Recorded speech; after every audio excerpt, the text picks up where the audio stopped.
Have you ever kept smiling while quietly falling apart? That's what Pass the Parcel is really about.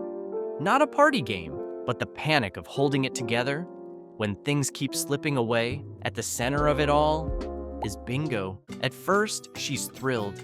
Like most kids, she loves Pass the Parcel. The music, the suspense, the reward. But when Lucky's dad, in all his 80s throwback energy, changes the rules, something starts to shift. First, the shock. No prize in every layer?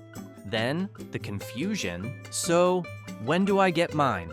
And finally, the hurt. As layer after layer gets peeled away by other kids, Bingo's hope gets smaller, and smaller, and smaller, until she does what many anxious kids do when they can't take it anymore. She runs to the one person who feels safe. This isn't just about a birthday game, it's about control and the loss of it. Bingo's anxiety isn't loud. It's not tantrum-based or chaotic. It's soft, subtle.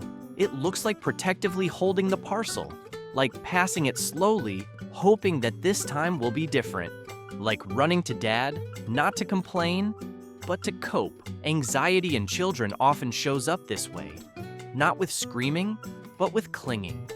With a too big feeling inside a too small body, and a game that once felt fun suddenly becomes overwhelming. Not because it's unfair, but because it's uncertain. But let's pause here, because maybe this isn't just about Bingo. Maybe it's about you. Have you ever found yourself getting irrationally upset over something that shouldn't matter? A delayed response? A missed invite? A friend who forgot to text back? And your brain says, it's fine, but your body feels something else entirely? That's anxiety. Quiet, persistent, not always loud or dramatic. Sometimes it's just a low hum of dread. The sense that you've done something wrong, even when you haven't. That you're going to lose something, even if you don't know what. And like Bingo, maybe you've kept showing up.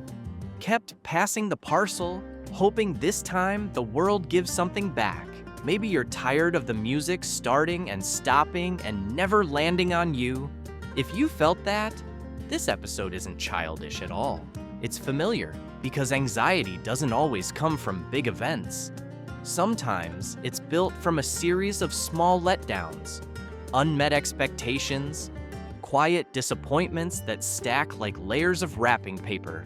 And all you want, all you need, is for something good to land in your lap, just once. Just to know it still can. The brilliance of Bluey is how gently it shows this. Because what Bingo is experiencing isn't just disappointment, it's emotional exhaustion. Hope, crash. Hope, crash. Hope, crash. Again and again. No prize, no win, no relief. And with each pass, the idea that maybe this time gets a little harder to believe. We often talk about building resilience in kids, and that's important, but Pass the Parcel quietly asks a deeper question. At what cost? And that's the quiet question this episode asks us. Not just as parents, but as people. Are we recognizing effort or only outcomes? When we say they'll be fine, do we mean they're actually okay? Or do we mean they're just not crying loud enough for us to notice? Adults watching might laugh at Lucky's dad, his enthusiasm, his total lack of awareness. But he represents something deeper, a belief that struggle is the only teacher, that if kids don't experience disappointment, they'll never develop grit. But here's the twist. Bingo is already resilient. She tries and tries and tries. She keeps showing up, keeps passing, keeps hoping. That's not weakness, that's courage. The episode isn't anti-resilience, it's pro-empathy. Because resilience doesn't grow in a vacuum. It grows in relationships, in feeling safe enough to try again, in knowing that someone sees your effort, even when the outcome doesn't go your way. If you're someone who's ever lived with anxiety, or loved someone who does, this episode might hit a little deeper. Because anxiety isn't always about fear, it's about uncertainty, about not knowing how things will go, and feeling like you can't handle it if they go wrong. Bingo isn't melting down because she's selfish. She's not trying to ruin the game. She's overwhelmed. She's a little kid, sitting in a circle of chaos, trying to hold on to hope while everything feels out of her control. And this is what makes Pass the Parcel so quietly profound. It normalizes the emotional experience of anxiety, not by naming it, but by showing it. The slow wear of repeated disappointment, the confusion of shifting rules, the aching hope that someone, anyone, will just let you win once. But the episode doesn't solve this with a magical fix. It doesn't promise that next time will be easier. It does something far more powerful. It shows Bingo learning how to lose and still feel okay. Not right away, not perfectly, but gradually, over time, through love. There's a visual motif that plays throughout the episode, one that mirrors Bingo's emotional arc. At every party, we see invitations covered in snapshots. Kids asleep, playing, laughing, holding favorite toys. These aren't generic decorations, they're memories. Proof that joy exists, even when the present moment is tough. It's subtle, but it speaks to a deeper truth. That no single loss defines us. That our identity isn't built on wins alone, but on how we're held through disappointment. And Bingo is held. By Chili, by Bandit, by Lila, who notices when Bingo doesn't win, and eventually by the experience itself. Because as the episode continues, we watch Bingo's reactions shift. At Missy's party, she shrugs when she doesn't win. At Bluey's birthday, she quietly hopes.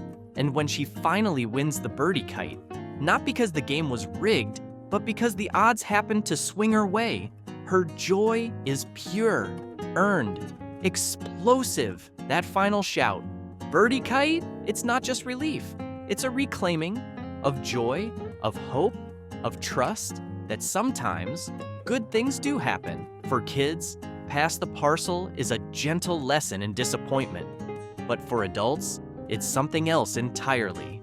It's a mirror to how we handle others' discomfort, to whether we rush to fix things or sit with them, to whether we recognize emotional effort, not just performance. It reminds us that anxiety doesn't always need curing. Sometimes it just needs understanding, and it challenges the myth that struggle is inherently character building. Yes, kids need to learn how to lose, but they don't need to learn it alone. There's something quietly beautiful in how the episode ends. Bluey gets the final choice, which rules to use at her birthday, but she doesn't choose for herself. She lets Bingo decide. It's an act of generosity, a subtle gesture of trust, and maybe the most profound moment in the whole episode, because by giving Bingo the choice, Bluey offers her what she's been craving all along: agency. Not a guaranteed win, not a guaranteed loss, just the dignity of choosing how the game is played. And Bingo, she keeps it a surprise. She doesn't say whether it's Lucky's dad's rules, or the version with prizes for all. And that moment, the withholding, it shows us something else, that Bingo is no longer afraid of the unknown. She's okay with a little uncertainty now, because she's not just learning to lose, she's learning to live with not knowing. That's not anxiety defeated. And here's the quiet miracle. She doesn't do it alone. She gets there because the people around her, Bluey, Bandit, Chili, stop trying to fix the game and start trusting her with it. That's courage growing. So maybe this isn't an episode about party games after all. Maybe it's about what it feels like to be small in a world you can't control, to watch joy pass you by and wonder if you'll ever get your turn, and then to keep trying anyway. Maybe it's about what we owe each other in those moments. Not solutions, but presence. Not fixes, but faith. Because kids don't need to win all the time, but they do need to feel like someone's on their team, even when they lose. So tonight, if you've ever felt like Bingo, like the prize keeps skipping you, like you're trying your best and still coming up short, I hope you remember this. Your worth isn't measured in wins. Your voice isn't too quiet, and your turn will come. Maybe not today, maybe not at this party, but someday the music will stop and the parcel will land in your lap. And when it does, you'll be ready because you've learned the hardest thing of all, how to sit in the circle, keep passing, and keep hoping. Even when the prize feels far away, did Pass the Parcel teach you something about anxiety or resilience? Let us know in the comments. And if this helped you feel a little more understood, don't forget to like and subscribe.